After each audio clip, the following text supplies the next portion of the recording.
हाय नमस्कार, आप देख रहे हैं सिटी न्यूज 100। आपको बता दूं एनआईटी में और पूर्व विधायक नगेंद्र भड़ाना का लगातार स्वागत हो रहा है। 220 दिन हो चुके हैं जनसंपर्क अभियान को, जो पब्लिक के बीच में जाकर बातचीत की जाती है, लोगों से सुना जाता है कि क्या क्या है, और बड़े कुछ आरोप भी लग रहे हैं इनके ऊपर, वो भी पूछेंगे। पूर्व विधायक ने आरोप लगाया, सॉरी यहाँ के जो मौजूदा विधायक ने आरोप भी लगाए, वो भी जानने की कोशिश करेंगे। अभी फिलहाल के तौर पे स्वागत चल रहा है नगेंद्र भड़ाना का, जानने की कोशिश करेंगे फिलहाल में तमाम हमारा नेता कैसा हो, सेवादार नरेंद्र भड़ाना जैसा हो। क्या कहना चाहेंगे, क्या कहना चाहेंगे नगेंद्र जी? पहली बात तो 220 दिन आपके हो गए जनसंपर्क अभियान के, तो पहली बात उस पर पूछें, क्या कहना चाहेंगे?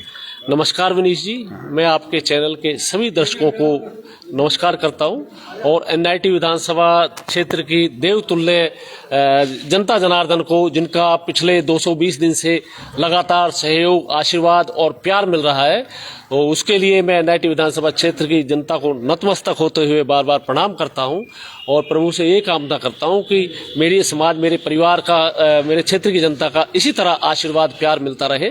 और जिस तरह मुझे आज एनआईटी विधानसभा क्षेत्र का प्यार मिल रहा है, उसे देख के ये लगता है कि आने वाले समय में एक तरफा जीत होगी और जो हमारे विरोधी हैं उनकी जमात के लाले पड़ जाएंगे। विरोधी तो कहते हैं कि जो विधायक हैं नीरज शर्मा, वो सीधा सीधा एक आरोप बड़ा गंभीर लगाया उन्होंने कि जब आप इनेलो से विधायक थे, आप बिक गए। आपने उन्होंने आरोप लगाया कि एनआईटी की जनता को आपने बेच दिया, एनआईटी की जनता को बेच दिया बीजेपी के पक्ष में वोट डालकर, जब राज्यसभा चुनाव चल रहे थे आप बिक गए, ऐसा आरोप उन्होंने गंभीर आप पे लगाया है। देखिए विनीश जी, एनआईटी विधानसभा क्षेत्र की जनता जनार्दन मेरा परिवार है, मेरा घर है, और अपने क्षेत्र के विकास के लिए, अपने जनता की भलाई के लिए यदि मुझे कुर्बानी भी देनी पड़ी तो मैं एक सेकंड भी देर नहीं करूंगा। मुझे, क्योंकि भारतीय जनता पार्टी को राज्यसभा में उनको मेरे वोट की जरूरत थी और इसके बदले में मुझे अपने एनआईटी विधानसभा क्षेत्र के लिए विकास कार्य चाहिए थे। तो मैंने भाजपा शीर्ष नेतृत्व से एक ही बात की थी कि मैं, क्योंकि मोदी साहब के जो कार्य है, भाजपा सरकार के जो सबका साथ, सबका विकास, सबका विश्वास और सभी को साथ लेके जो वो कार्य कर रही है, उससे भी मैं प्रभावित हुआ, मोदी साहब से प्रभावित हुआ। और सबसे बड़ी बात ये थी कि मेरे क्षेत्र की जो जनता है, उन्होंने मुझे बिना किसी जातिवाद, क्षेत्रवाद और बिना किसी पार्टीबाजी के, क्योंकि सभी जानते हैं कि इंडियन नेशनल लोकदल पार्टी की आज तक एनआईटी विधानसभा क्षेत्र में यहाँ पर जमात भी नहीं बच पाई थी, लेकिन एनआईटी विधानसभा क्षेत्र की जनता जनार्दन ने सब चीज़ों को दरकिनार करते हुए इंडियन नेशनल लोकदल पार्टी के सिंबल पर मुझे विधानसभा में भेजने का काम किया। तो मेरी भी ये जिम्मेदारी बनती थी कि मैं अपने क्षेत्र की भलाई के लिए, क्षेत्र के विकास के लिए मैं काम करूं, और मैंने एनआईटी विधानसभा क्षेत्र के विकास के लिए भारतीय जनता पार्टी को वोट दिया और उसके बदले में भारतीय जनता पार्टी ने एनआईटी विधानसभा क्षेत्र के अंदर करोड़ों रुपए के विकास कार्य कराए। वैसे तो अगर मैं उन्हें गिनवाऊंगा तो शाम से सुबह हो जाएगी, इतने कार्य हैं। उनमें से कुछ मोटे मोटे कार्य हैं जिनको मैं बताना चाहूंगा। हमारे एनआईटी विधानसभा क्षेत्र में जो कि अपना डबुआ पाली रोड है, पिछले 50 साल से उसकी दयनीय हालत है, सभी जानते हैं। उस पर मैंने अपने टाइम में 24 करोड़ की लागत से बड़ी सीवर की लाइनें डलवाई, पानी की लाइनें डलवाई, सीमेंटेड सड़कें बनवाई, हाई मास्क लाइटें लगवाई, एलईडी लाइटें लगवाई, और आपका डबुआ गाजीपुर और गाजीपुर से नगला का जो रास्ता है, वहाँ पर पैदल चलना भी मुश्किल था। आज वहाँ पर एक नंबर की मार्केट भी वहाँ पे फेल है। वहाँ पर जो है, उस सड़क को जब मैंने बनवाया था, बनवाने से पहले वहाँ पर 1.5-2 लाख की कोई दुकान नहीं पूछता था। आज वहाँ पर 30-40 लाख की दुकान नहीं मिल रही है। तो वहाँ पर लोगों को उनके मकान और दुकान जिन लोगों के हैं, उनको करोड़ों रुपए का लाभ हुआ है। इसी तरह जो अपने गौछी ड्रेन है, गौछी ड्रेन के ऊपर जो नौटंकी विधायक है इस समय, जो कांग्रेस का नीरज शर्मा, इनके जब पिताजी मंत्री जी थे, तो ये गौछी ड्रेन के दोनों तरफ यहाँ पर ये मार्केट बनाकर, और इन्होंने अपने जो चहेते हैं उनमें उन दुकानों की बंदरबाट भी कर ली थी। तो यहाँ पर ये मार्केट बनाना चाहते थे। अगर यहाँ पर मार्केट बन जाती तो हमारे क्षेत्र में एक 60 फीट रोड को छोड़ के और कोई बड़ी सड़क नहीं है जिससे कि लोगों का आवागमन सुलभ हो सके। अगर वहाँ पर मार्केट बन जाती तो जो हमारी कॉलोनियों की, चाहे आपकी गुरुद्वारा रोड की है, चाहे आपका सालन स्कूल रोड की है, चाहे डुआ कॉलोनी 33 फीट रोड है, 27 फीट रोड है, नंगला रोड है, संजय कॉलोनी है, हमारी कॉलोनीज की जो दुकानें हैं, ये कहते जी ये तो जब ऑथराइज मार्केट बन गई है तो इन सबको बंद करो, हजारों लोगों का जो है उनका जो है दुकानदारी खत्म हो जाती, और लोगों के पास जो एक मैंने वहां पर खुली सड़क, चौड़ी सड़क बनवाने का काम किया, दोनों तरफ जो है सीमेंटेड सड़क बनवाई, LED लाइट लगवाई, हाई मास्क लाइट लगवाई। और कोरोना टाइम में जब हमारा प्याली चौक से और जो है आपका हार्डवेयर चौक है, ये जो टूटा रहा बीच में, तो लोगों ने इसी रोड को इस्तेमाल किया, कोच ड्रेन वाली जो सड़क है, इससे जो है जोहार colony, Parvati colony, Sanjay colony, sector 52 के हजारों लोगों को इसका लाभ मिला। इसी तरह जो NIT विधानसभा की मुख्य एंट्री है, 3 नंबर पुलिया से लेके अनाज गोदाम होते हुए, भोजपुर अवधि रोड होते हुए, आपका बाबा दीप सिंह शहीद चौक, प्याली चौक और सारण गांव तक जो है वहां पर मैंने ग्रीन बेल्ट बनवाने का काम किया। इसी तरह जो आपका जो बाबा दीप सिंह शहीद चौक है, वहां पर शहर का सबसे सुंदर चौक बनवाने का काम किया। इसी तरह जो आपका आइसर चौक जिसे पहले बोलते थे, सारण चौक, वहां पर बाबा शांतिनाथ के नाम से एक बहुत ही सुंदर चौक वहां पे बनवाया, जिससे कि हमारी NIT विधानसभा की मुख्य एंट्री बेहतर हो सके। और इसी तरह जो वहां पर आपका जो जूता मार्केट है, उसको भी मैंने सीमेंटेड सड़क बनवाने का काम किया। आपका जो तालाब रोड है, वहां पर जो है कई फुट पानी भरा रहता था, वहां पर सीमेंटेड सड़क बनवाने का काम किया। इस तरह NIT विधानसभा क्षेत्र में दर्जनों जो है कम्युनिटी सेंटर बनवाए। मतलब ये है कि सीधा सीधा जो आरोप लग रहे हैं फिर बेबुनियाद है, या फिर लगता है कि भैया काम नहीं हुआ, या फिर काम के लिए जो बात हुई वो शायद चुभ रही है, या फिर लग रहा है उन्हें सही रास नहीं आई है। दरअसल क्या है कि पिछले 4.5 साल में ये नौटंकी विधायक इसने कुछ काम किया नहीं। इसने तो सिर्फ जहां पर इसको आर्थिक लाभ हो सकता है वहां के मुद्दे उठाए, NIT विधानसभा के बाहर के मुद्दे उठाए, कभी झांझ बजाने का काम किया, कभी कफन पहनने का काम किया। अरे भाई, आपको NIT विधानसभा क्षेत्र की जनता ने क्षेत्र के विकास के लिए चुना है, और आप जो है 4.5 साल में कोई काम करा नहीं पाए। अब अपनी असफलता को छुपाने के लिए और लोगों का ध्यान डाइवर्ट करने के लिए ये जो है इस तरह की उजुल फुजूल हरकतें कर रहे हैं। और इन्होंने जो है ये आरोप मुझ पे लगाते हैं, ये अपने गिरवान में झाके देखे हैं। छाछ बोले तो बोले, चांदनी बोले जिसमें 72 छेद। अभी इसका हाल का जो है पलवली गांव है फरीदाबाद के अंदर, और वहां पर जो ब्राह्मण समाज के 2 गुटों में आपस में झगड़ा हुआ था, और उसमें 5 लोगों का उसमें बहुत दर्दनाक मर्डर हुए उसमें। और जिन परिवार का मर्डर हुआ है, उन लोगों ने इस कांग्रेस के नौटंकी विधायक पर ये आरोप लगाया है कि इसने उस मर्डर में भी 6 करोड़ रुपए की दलाली करी है। तो जो अपने समाज, अपनी बिरादरी ब्राह्मण समाज का नहीं है, वैसे तो नेता की 36 बिरादरी, उसका अपना समाज, अपना परिवार होता है, लेकिन अगर विधायक नीरज शर्मा जो ये बात करेंगे 6 करोड़ की दलाली के आरोप में, अगर अपनी पक्ष रखना चाहते हैं तो आप हमें फोन कर सकते हैं, हम आपका पक्ष रख सकते हैं, क्योंकि बड़ा आरोप है। 6 करोड़ की दलाली का अगर आरोप है तो गंभीर आरोप है। अपना पक्ष रखना चाहते हैं तो रख सकते हैं। देखिए, ये आरोप मैं नहीं लगा रहा, ये तो जो पीड़ित परिवार है, जिनके 5 लाल चले गए, और जिनके जो है उनके आंसू पोंछने की बजाय एक जनप्रतिनिधि का ये दायित्व बनता है कि बेहतर तो ये होता कि जिनके परिवार के लोगों का मर्डर हुआ है वो उनको न्याय दिलाता, उनके साथ खड़ा होता। लेकिन उनके आंसू पोंछने की बजाय इसकी जो पैसे की जो हवस है वो बुझी नहीं, और इसने जो वहाँ भी दलाली खाने का काम किया। इसी तरह ये अपने आप को वैसे कहता है जी मैं तो जो है भ्रष्टाचार के खिलाफ लड़ाई लड़ता हूँ, ये करता हूँ, वो करता हूँ। मैं इनसे ये पूछना चाहता हूँ कि 28 मार्च 2002 को इनके पिताजी और इनकी माताजी को मंडल आयुक्त गुड़गांव ने इनको नगर निगम से टर्मिनेट किया था। उसका कारण क्या था कि इन्होंने एक फाइल बनवाई थी चाचा चौक से सोना रोड, और दोबारा बनवा दी सोना रोड से चाचा चौक। उसमें ऐसा बताते हैं कि लगभग 48 लाख रुपए का गबन उस टाइम, अब से 22-23 साल पहले 48 लाख रुपए का गबन एक फाइल में किया था। और लोग तो ये भी कहते हैं कि उस समय नगर निगम आयुक्त थे अपने अंकुर गुप्ता जी, तो लोग ऐसा बताते हैं कि उस नगर निगम आयुक्त के फर्जी साइन है वो भी इस नौटंकी विधायक ने किए थे। लोग तो यहां तक कहते हैं। अगर ये इतने ही हरिश्चंद हैं और ये भ्रष्टाचार के खिलाफ लड़ाई लड़ते हैं, तो ये जो है इनके माता पिता पे जो ये आरोप है, मैंने कई बार कहा है कि इसके बारे में भी जो विधानसभा में उठाए, इसकी जांच कराए। इसके बारे में आज तक वो एक शब्द नहीं बोलते।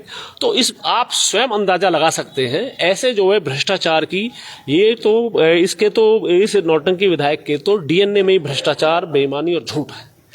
क्योंकि जो इसको अपने माँ बाप से मिली, वो भी फिर ये आगे करने का काम कर रहा है। मैं नहीं जाऊंगा, आप आरोप लगा सकते हैं लेकिन मैं नहीं जाऊंगा। एक सवाल आपसे कर रहा हूँ। अभी फिलहाल के तौर पे एक आरोप, बहुत बड़ा गंभीर आरोप चल रहा है। आपके यहाँ के जो मौजूद आपके भाजपा के नेता हैं यशवी डागर, उन्होंने आरोप लगाया है कि आपके परिवार पर आरोप लगा दिया है, आपके जो जुड़े हुए शायद चाचा हैं आपके, उन पर आरोप लगा दिया है, मारपीट का आरोप है, कुछ अवैध हथियार मंगाने का समथिंग आरोप लग रहा है। क्या है सच्चाई, है क्या? बड़ा गंभीर आरोप चल रहा है, डबुआ थाने में मामला दर्ज हो जाता है, क्या मामला है वो? देखिए, हमारा जो पिछले 220 दिन से हर घर जनसंपर्क अभियान चल रहा है और लोग बागों का, समाज का, छत्तीस बिरादरी का जो अपार प्यार स्नेह जो मिल रहा है, उससे जो है हमारे विरोधी जो है उनको नींद हराम हो गई है। उनको अब ये मालूम चल चुका है। आप ही के पार्टी के, मैंने एक पत्रकार की मैंने इंटरव्यू में देखा था, वो तो कह रहे थे कि कार्रवाई कराएंगे, इस पर जांच करवाएंगे और जिसके साथ लड़ाई हुई है वो समथिंग। मैं बताता हूँ। देखिए, भारतीय जनता पार्टी का जो कार्यकर्ता है वो भारतीय जनता पार्टी को, बीजेपी को अपनी माँ के समान मानता है और जो प्रथम वर्ष, द्वितीय वर्ष और तृतीय वर्ष जो कर लेते हैं, संघ के से जो जुड़े लोग हैं वो तो और ज़्यादा इस बात को मानते हैं। तो मेरे सुनने में आया है कि जो यहाँ से पहले जो पूर्व में भारतीय जनता पार्टी का प्रत्याशी रहा है यशवी डागर, जो कि अनगढ़ आरोप लगा रहा है, तो जिस व्यक्ति ने अपनी माँ के साथ भी धोखा किया, पूरे एनआईटी विधानसभा बीजेपी के साथ, भारतीय जनता पार्टी के साथ धोखा किया, पूरी एनआईटी विधानसभा क्षेत्र की जनता जानती है कि पिछले चुनाव में इसको टिकट जब नहीं मिली तो यशवी डागर ने कांग्रेस के एजेंट की तरह काम किया। लोग यहाँ तक बताते हैं कि उसने कांग्रेस की दारू तक बांटने का काम किया। तो जो अपनी माँ के साथ गद्दारी कर सकता है, जो भाजपा का जयचंद है, तो उन लोगों से हम किस तरह की उम्मीद कर सकते हैं? उनका क्या करैक्टर है ये सभी जानते हैं। झाड़ सैतली गांव से उसको क्यों पलायन करना पड़ा, ये भी सारा झाड़ सैतली गांव और सारा इलाका जानता है। तो मैं ऐसे लोगों के बारे में बात करके अपना और अपने क्षेत्र की जनता का समय जाया नहीं करना चाहता। मैं तो एक ही बात कहता हूँ कि जो व्यक्ति अपनी माँ के साथ गद्दारी कर सकता है, भारतीय जनता पार्टी के साथ गद्दारी कर सकता है, भाजपा माँ है जो उसके साथ गद्दारी कर सकता है और वो किसी से के साथ क्या वो भला करेगा? यशवी डागर पर भी आरोप लग रहे हैं, बड़े गंभीर आरोपों का जवाब दिया है नगेंद्र भड़ाना। अगर वो भी अपने पक्ष में आंसर देना चाहते हैं तो हमें कॉल कर सकते हैं, आपका ही पक्ष रख दिया जाएगा। आपसे सवाल जरूर करेंगे, जो आरोप लग रहे हैं उसकी सच्चाई क्या थी, झाड़ सैतली से जो बता रहे हैं कि क्यों भगाया गया या बाहर निकाला गया, जो भी आरोप है उसमें सच्चाई की है तो जवाब दे सकते हैं अपना। जी बताएं। देखिए, एनआईटी विधानसभा क्षेत्र की जनता जो है, मैं तो आभार प्रकट करना चाहूँगा कि यशवी डागर जैसे जयचंद और कई भाजपा के पार्षद और संगठन के कई लोग थे जिन्होंने जो कांग्रेस के एजेंट की तरह काम किया। और ये मैं नहीं, ये एनआईटी विधानसभा क्षेत्र की जनता है, आप ये किसी से पूछ सकते हैं। उसके बावजूद भी लोगों ने अपना इतना सहयोग, प्यार, आशीर्वाद दिया, मुझे 60,000 वोट देने का काम किया। मैं तो एनआईटी विधानसभा क्षेत्र का हमेशा ऋणी रहूंगा, आभारी रहूंगा। और अब जब मैं जनता के बीच में जा रहा हूं तो मुझे जनता का इतना स्नेह, मेरी माताओं का, मेरी बहनों का, मेरे नौजवान साथियों का, मेरे बुजुर्गवानों का इतना सहयोग, आशीर्वाद, प्यार मिल रहा है कि जिसे देख के लगता है कि 2024 के चुनाव में एनआईटी विधानसभा क्षेत्र की जनता अपना भरपूर आशीर्वाद देने जा रही है और एक रिकॉर्ड वोटों से कौन बेहतर काम करेगा? नीरज शर्मा, नगेंद्र भड़ाना या फिर अभी जो यशवी डागर बोला है जिसका, कौन बेहतर? नीरज शर्मा तो बिल्कुल बेकार। अच्छा, बिल्कुल ही बेकार। अच्छा। हमारे भाई नगेंद्र भड़ाना हमारी हर तरह की सेवा करते हैं। क्या कह रही हैं आप? आइए, क्या आप कुछ बोल रही हैं? क्या ये मैं कहना चाहती हूँ कि उन्होंने तो हमें देखा ही नहीं है। पहले वोट लेगा नीरज शर्मा ने, अच्छा, और न कभी देखते, अगर जाओ तो ऐसे इनगौर कर देखते ही नहीं है। मतलब कुछ माता बहना के भी मतलब कुछ रूल्स होते हैं, कुछ कौन बेहतर जी, कौन बेहतर?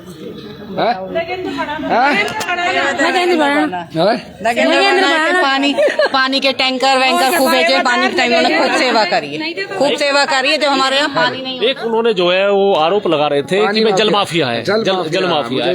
देखिए, पिछले 30 साल से हम लोग, हमारा परिवार जो है जनता की सेवा कर रहा है और पिछले 30 साल से लगातार हम लोग जनता की सेवा में तत्पर हैं।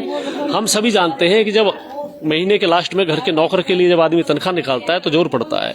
आप ये देखिए कि हमने पिछले 30 साल से लगातार हमने उसमें ट्रैक्टर की कॉस्ट है, टैंकर की कॉस्ट है, ड्राइवरों की सैलरी है, डीजल है, मेंटेनेंस है, वो हम सब जो जनता के लिए कर रहे हैं। और सबसे बड़ी बात यह है कि पानी हमारी सबसे पहली प्राथमिकता है। एनआईटी विधानसभा क्षेत्र के लिए मैंने मझावली गांव से वहां पर मझावली गांव से 24 किलोमीटर की डायरेक्ट लाइन एनआईटी विधानसभा के लिए मैं लेके आया। मझावली गांव के यमुना के किनारे पर 29 ट्वेल हमने 18-18 इंच के लगवाए और वहां से पानी को इकट्ठा करके और फिर एनआईटी विधानसभा के लिए लेके आए। अगर जनता के लिए पानी देना और जनता की सेवा करना ये यदि जल माफिया का खिताब है तो उसे मैं सहर्ष स्वीकार करता हूँ। सेवादार नगेंद्र भड़ाना। कौन बेहतर बाबा? नगेंद्र भड़ाना। नगेंद्र भड़ाना। अच्छा, मैं क्योंकि ये तो उनके साथ सिपा सलाहकार हैं, इसलिए नहीं, हम तो आपसे बात सलाहकार हम आप ये पूछ सकते हो कि हम सेवादार नगेंद्र भड़ाना जी की सपोर्ट क्यों कर रहे हैं।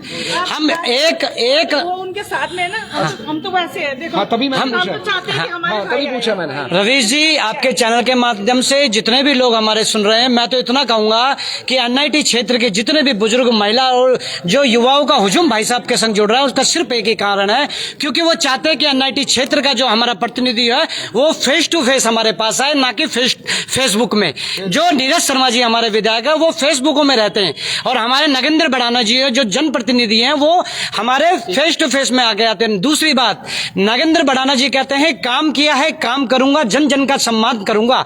और इधर से जो हमारे वर्तमान में विधायक नीरज शर्मा जी है वो कहते हैं ना काम किया है, ना काम करूंगा, ना ही बिना विधानसभा क्षेत्र का मैं सिर्फ विनाश ही करूंगा। मतलब वो विनाश करने के ऊपर आप देख सकते हो, कहीं भी चले जाओ आप।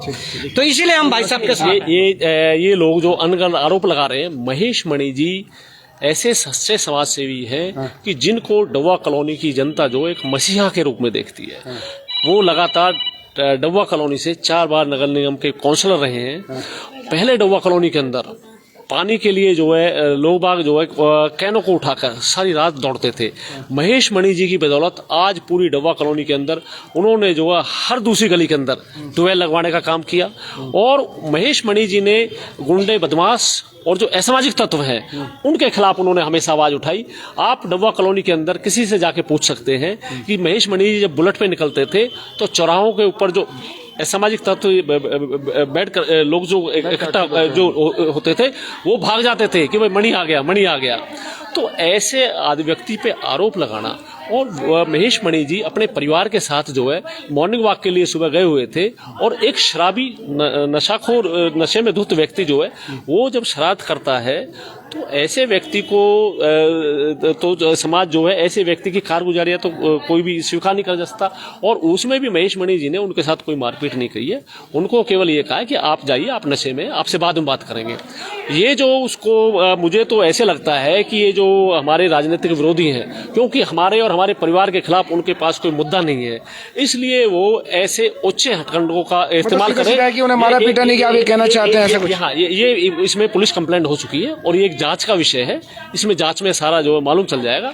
जहां तक हमारा परिवार है, हमारे परिवार से तो कई विधायक, कई मंत्री और 6 नगर निगम के पार्षद रहे हैं। हमारे परिवार तो हमेशा जनता की सेवाओं में समर्पित रहा है। तो ऐसे लोगों को जो है आरोप लगाने से पहले अपने गिरबान में झांकना चाहिए। तो चलिए बने रहे हमारे साथ। आप देख रहे थे सिटी न्यूज। नमस्कार।